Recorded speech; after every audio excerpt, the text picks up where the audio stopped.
It's time for Agriculture, presented by Turkana Farms in Germantown, New York, a small-scale producer of heritage breed livestock and a wide array of vegetables and berries on just over 39 acres. They also produce a full array of garden vegetables, many of them heirloom varieties raised naturally, as well as an assortment of berries, including raspberries, blackberries, gooseberries, black, red, and white currants, mulberries, and elderberries. And now, here's Mark Scherzer. On a cool but sunny late November day, I enjoy observing my flock of sheep dotting the pasture. On the whole, they look sleek, fat, and healthy, but the two senior ewes, Nilufer, who's 13 years old, and the unnamed number 45, who's 12 years old, present a somewhat sad contrast. Both have been scrawny for years, so scrawny that for the last couple of years I've only had them sheared in the spring, not both spring and fall like the rest of the flock. We decided that with little body fat, they would need their full pelt to keep warm. Their wool wouldn't grow back fast and thick enough to insulate against the winter weather. I'd always assumed that the old ewe's scrawniness was just a function of their age, much as many humans diminish as they get older.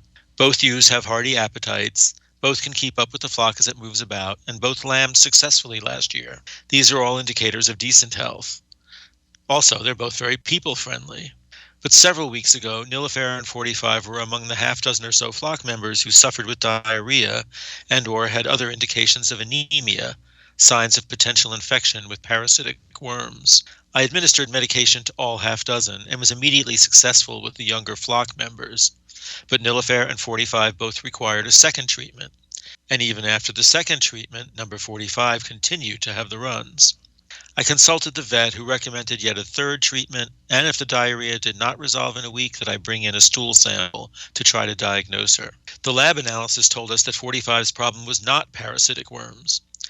While the absence of resistant parasites is good news, the bad news is that the symptoms could mean other causes like Johne's disease, Johne, a microbacterial infection of the gut that results in poor food absorption, or another wasting disease. I asked what she would recommend, and she responded that I could test for Johne's disease, which would be done with the stool sample already submitted, but could take 12 weeks to get the results back. Or I could wait and see if she was suffering from the cold in the winter and euthanize her if she was. Or I could cull her now to avoid spreading whatever she has.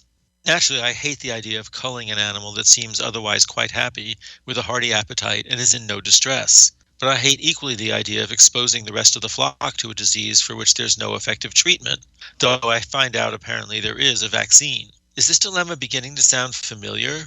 It reminds me of some of the difficult decisions our government authorities, listening to the advice of their public health experts, must make to deal with COVID-19 and other diseases. We don't cull humans, but we do isolate or quarantine them, or forbid them from engaging in economic activity in order to prevent spreading infection broadly. Getting the balance right is not easy.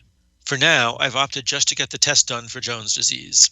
My decision not to cull was informed by the resolution of 45's diarrhea and by my learning that Johne's disease develops slowly over time. If this is the cause of 45's and Nilufer's several years of scrawniness, others in the flock are likely already infected, and waiting another 12 weeks won't matter very much. If the test does come back positive, I will consider culling the two oldest ewes. But in any event, I'm going to try to obtain vaccine for the rest, though vaccine is thought to be most effective only in young lambs. I'm relieved that if I decide to cull these ewes, it will affect nobody outside this farm. That makes it unlikely that I will be vilified, harassed, or threatened by political activists who object to disease control measures that impinge on any activity, even when that activity spreads deadly infection. This Thanksgiving weekend, we've learned that there is an Omicron variant of COVID-19 of concern to the World Health Organization. The variant has spread quickly in South Africa, where vaccine hesitancy is apparently a major factor in the low vaccination rates, even though vaccine availability was a problem earlier. Even before any Omicron infections are identified here, our country is preparing for a fifth surge of hospitalizations and deaths. This surge is also fueled by vaccine hesitancy and resistance to wearing masks. At the same time, we hear that President Biden's approval rating has hit new lows, largely because of inflation and supply chain disruptions, which are byproducts of the pandemic. Yet vaccine opponents and anti-maskers, who are contributing in major ways to the problem, are among the ones who judge him most negatively for not finding the solutions. The know-nothingism that's extending and possibly intensifying the pandemic leads me to fear that the doomsayers among us may be right. It's the same know-nothingism which denies the human role in climate change and opposes spending money to mitigate it. The sort of know-nothingism that creates crises and leads to political instability and makes me despair of any real solution happening.